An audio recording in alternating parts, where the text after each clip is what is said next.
National income എന്ന് പറഞ്ഞ ചാപ്റ്ററാണ്. ഈ ഒരു പേജിൽ നിന്ന് തന്നെ 3 മാർക്ക് ക്വസ്റ്റ്യൻസ് എന്തായാലും ഉറപ്പാണ്. ഈ പ്രീവിയസ് ഇയർ പേപ്പറിലൊക്കെ ഈ ഒരു പേജിൽ നിന്ന് തന്നെ 3 മാർക്ക് ക്വസ്റ്റ്യൻസ് ചോദിച്ചിട്ടുണ്ട്. അപ്പോൾ എന്തായാലും നമുക്ക് നോക്കാം. അപ്പോൾ നാഷണൽ ഇൻകം എന്ന് പറഞ്ഞാൽ നാഷണൽ ഇൻകം അക്കൗണ്ടിങ് ആല്ലേ. അപ്പോൾ നാഷണൽ ഇൻകം അക്കൗണ്ടിങ് കൊണ്ടുവന്നത് ആരാന്നറിയോ?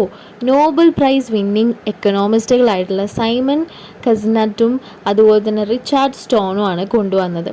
ഈ നാഷണൽ ഇൻകത്തിൽ stage of production of goods and services to the stage of their final disposal വരെയുള്ള അക്കൗണ്ടിങ്, മാക്രോ എക്കണോമിക് അക്കൗണ്ടിങ് ആണ് ശരിക്കും ഈ നാഷണൽ ഇൻകത്തിൽ പറയുന്നത്.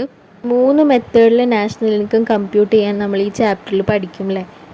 CSO അഥവാ സെൻട്രൽ സ്റ്റാറ്റിസ്റ്റിക്കൽ ഓർഗനൈസേഷൻ ആണ്. In the ministry of statistics and programme implementation എന്ന് പറഞ്ഞിട്ടുള്ള ഈ മിനിസ്ട്രിയാണ് responsible for national account statistics.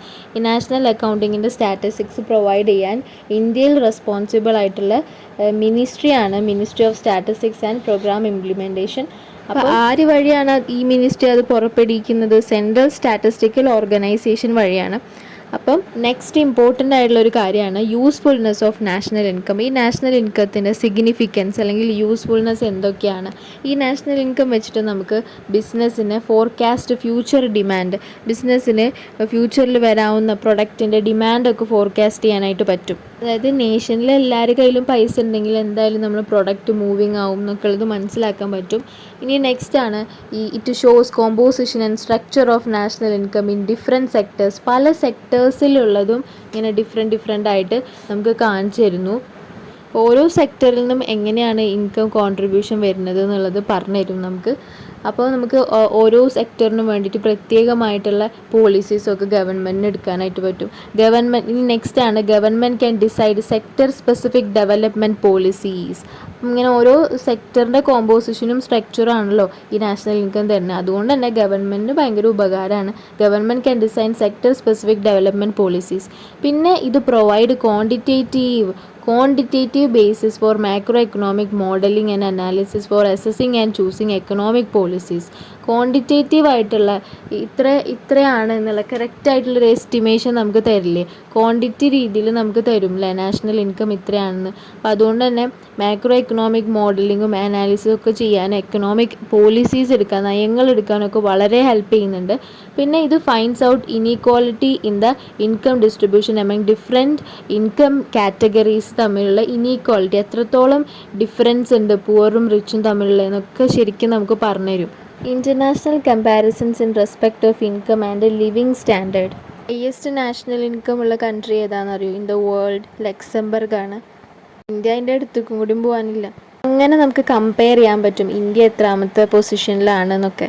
ഇത് ഡിറ്റർമൈൻ ചെയ്യുന്ന വഴി നമുക്ക് എലിജിബിലിറ്റി ഫോർ ലോൺസ് അല്ലെങ്കിൽ അതർ ഫണ്ട്സിന് വേണ്ടിയിട്ടുള്ള എലിജിബിലിറ്റി ക്രൈറ്റീരിയ ആണ് ഇവിടെ കാണിക്കുന്നത് ഈ നാഷണൽ ഇൻകം വഴി.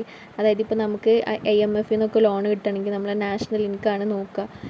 നാഷണൽ ഇൻകം നോക്കിക്കഴിഞ്ഞാൽ നാഷണൽ ഇൻകം ലോവറൊക്കെ ഉണ്ടെങ്കിൽ നമുക്ക് കൺസെഷൻ തരും. ലോൺസൊക്കെ എടുക്കുന്ന സമയത്ത് ഇൻട്രസ്റ്റൊക്കെ കുറച്ചിട്ടാണ് ഒരു നേഷന് അവർ തരിക ലോണൊക്കെ.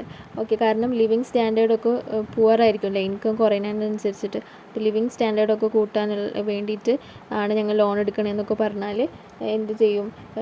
ഇങ്ങനെ ഗവൺമെൻറ് ഹോസ്പിറ്റൽസ് പണിയാനാണ്, ഗവൺമെൻറ്റിൻ്റെ കുറേ വെഞ്ചേഴ്സ് കൂട്ടാൻ വേണ്ടിയിട്ടാണ് അങ്ങനെ ചെയ്യുന്നതെന്നൊക്കെ പറഞ്ഞു കഴിഞ്ഞാൽ കൺസെഷൻ റേറ്റിലൊക്കെ ഇൻട്രസ്റ്റ് റേറ്റിലൊക്കെ നമുക്ക് ലോണ് വേറെ രാജ്യങ്ങൾ പ്രൊവൈഡ് ചെയ്യണമെങ്കിൽ നമ്മൾ നാഷണൽ ഇൻകം സർട്ടിഫിക്കറ്റ് കൊടുക്കണം അല്ലേ വേറെ കൺട്രിക്ക്. ഇതേപോലെ തന്നെയാണ് combined with financial and monetary data national income data provides a guide to make policies for growth and inflation.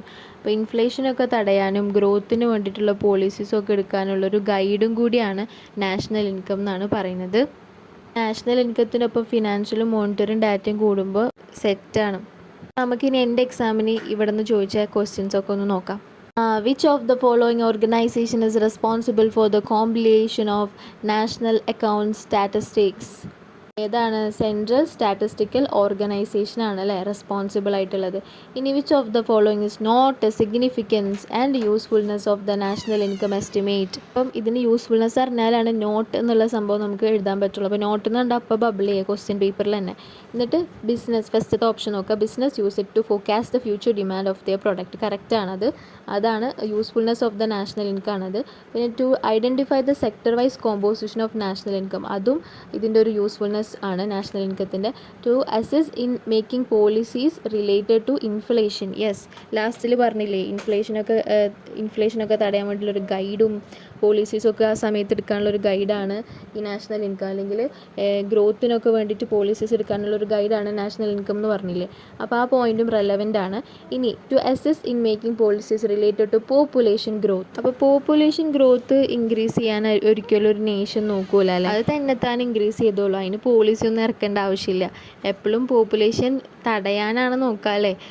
Government ഇങ്ങനെ 2 children മാത്രമേ പറയുന്നില്ലേ. ചൈനയിൽ 2015 വരെ ഒരു ആക്ട് ഉണ്ടായിരുന്നില്ല, 1980 തൊട്ട് 2015 വരെ 1 child പോളിസി കൊണ്ടുവന്നിട്ടുണ്ടായിരുന്നു അല്ലേ, പോപ്പുലേഷൻ ഗ്രോത്തിനെ കൺട്രോൾ ചെയ്യാൻ വേണ്ടിയിട്ട്. അപ്പോൾ അങ്ങനെയൊക്കെ നമ്മൾ ചെയ്യലുള്ളൂ, അല്ലാണ്ട് പോപ്പുലേഷൻ ഗ്രോത്ത് ഇൻക്രീസ് ചെയ്യാനുള്ള പോളിസീസ് ഒന്നും എടുക്കലില്ല. മെയ് എക്സാമിൻ്റെ 2025 ഇപ്പോൾ അടുത്ത് നടന്ന എക്സാമിൻ്റെ പേപ്പറിൽ നിന്ന് എടുത്ത ക്വസ്റ്റ്യനാണ്.